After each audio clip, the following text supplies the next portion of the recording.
High বন্ধুরা, আবারও কাঁচাকলা 2.0 channel থেকে নতুন একটা ভিডিও নিয়ে চলে আসলাম আপনাদের জন্য। স্কিপ না করে পুরো ভিডিওটা দেখার অনুরোধ রইল। রাস্তার পাশে এমন ঐশ্বরিক ফুল যদি ফুটে থাকে তাহলে পথচারীদের দৃষ্টি এমনিতেই বিলীন হয়ে যায়। তাই ক্যামেরার চোখে আপনাদের জন্য এই ফুটেজটা আমি তুলে ধরলাম।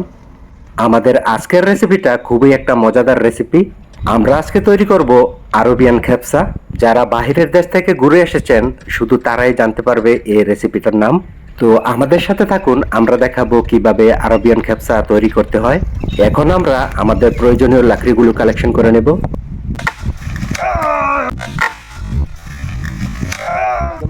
খুব দ্রুতই আমরা লাকড়িগুলো কালেকশন করে নিলাম। আজকের আকাশটা অনেকটা মেঘাচ্ছন্ন, জানি না সামনে কি হয়, বৃষ্টি আসে কিনা। আজকে প্রচন্ড বাতাস, জানি না আমাদের ঐতিহাসিক ছাতাটা বসাতে পারবে কিনা। 150 মাইল বেগে বাতাস বইতেছে, আশা করি আমাদের ঐতিহাসিক ছাতাটা এটার প্রেসার সহ্য করতে পারবে। আমরা কিছু আমাদের প্রয়োজনীয় জিনিসপত্র আনতে ভুলে গিয়েছি, তাই আমাদেরকে আজকে পেঁয়াজ কাটতে একটু কষ্ট হচ্ছে। ক্যাপসা বানানোর জন্য আমাদের মার্কেট থেকে উন্নত মানের চাউল কিনে নিয়ে এসেছি আমরা। চাউলগুলোকে ভালো করে পরিষ্কার করে নিচ্ছেন। প্রচন্ড বাতাসের কারণে আমাদের আগুনটাকে জ্বালিয়ে রাখতে কষ্ট হচ্ছে, তাই আমরা সামনে দিয়ে পলিথিন ব্যবহার করেছি।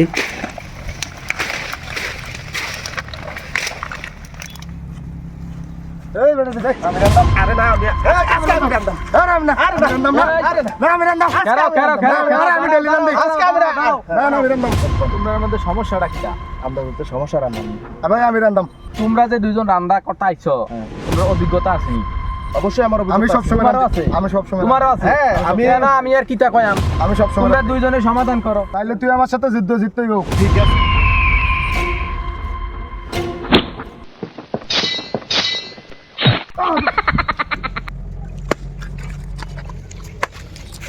আরবিয়ান খেপসা বানাতে এখানে যেভাবে মুরগিগুলোকে কাটা হচ্ছে ঠিক সেভাবেই মুরগিগুলোকে কাটতে হবে।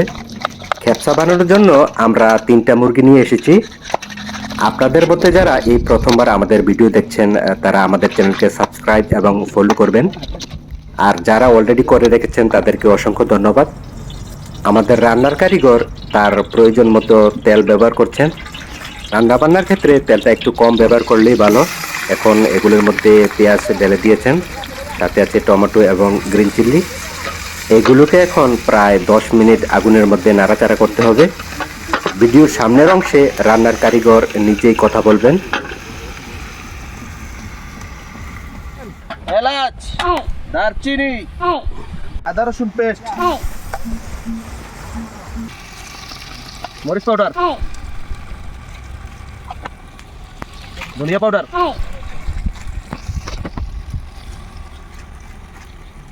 জিরা পাউডার, হলুদ পাউডার, চিকেন পাউডার, চিকেন মশলা, তেজপাতা, পরিমাণ মতো পানি দিয়ে দেবো এখন।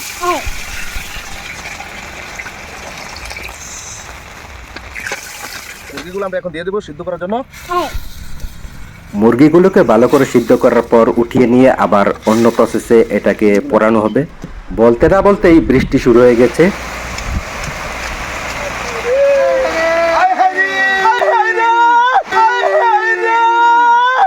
আমরা আমাদের এরিয়া থেকে অনেক দূরে, তাই এখন আমাদের কিছুই করার নেই।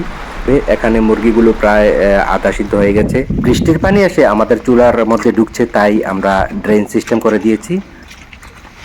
এখানে দেখতে পাচ্ছেন মুরগিগুলো একদম সিদ্ধ হয়ে গেছে।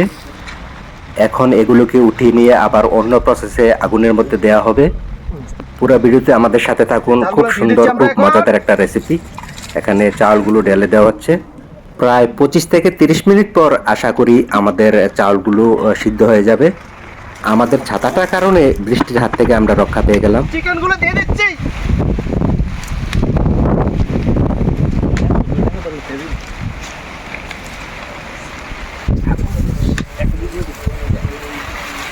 এভাবে আরো প্রায় 30 মিনিট আমরা মুরগিগুলোকে আগুনের মধ্যে পোড়াবো।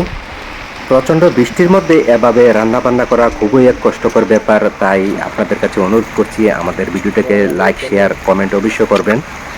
আর আমার মনে হয় না আমাদের মতো করে এমন বৃষ্টি ভেজে কেউ ব্লগ তৈরি করেছে। এখানে দেখতে পাচ্ছেন মুরগিগুলোর রং আস্তে আস্তে লাল হয়ে আসছে। আমাদের মধ্যে অনেক টিম মেম্বার আছে যারা এর আগে এই রেসিপিটা খাননি, এবং আপনাদের মধ্যে অনেকেই আছে এই রেসিপিটা প্রথমবার দেখছেন। বেশি করে খাবো। আশা করি আর 5-10 মিনিটের মধ্যেই আমাদের আরবিয়ান খেপসা রেডি হয়ে যাবে।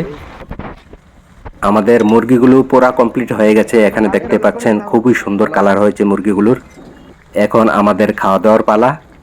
বৃষ্টি ভিজেই সবাই খাওয়া দাওয়ার সিদ্ধান্ত নিল।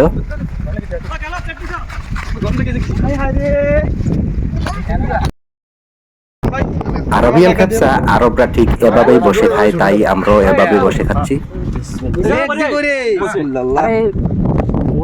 প্লেটের মধ্যে যে লেগ পিসটা দেখতে পাচ্ছেন, এটা ক্যামেরাম্যানের জন্য রাখা হয়েছে, মানে আমার জন্য রাখা হয়েছে। বৃষ্টির পানিতে পাগুলো স্লিপ করছে, তাই ক্যামেরা আপ ডাউন হচ্ছে। এর আগের ভিডিওতে আমরা দেখিয়েছিলাম কিভাবে মাটি দিয়ে মুরগি পোড়তে হয়। আপনারা চাইলে ওই ভিডিওটা দেখতে পারেন। পুরো ভিডিওতে আমাদের সাথে থাকার জন্য আপনাদেরকে অসংখ্য অসংখ্য ধন্যবাদ। আরবিয়ান খেপসা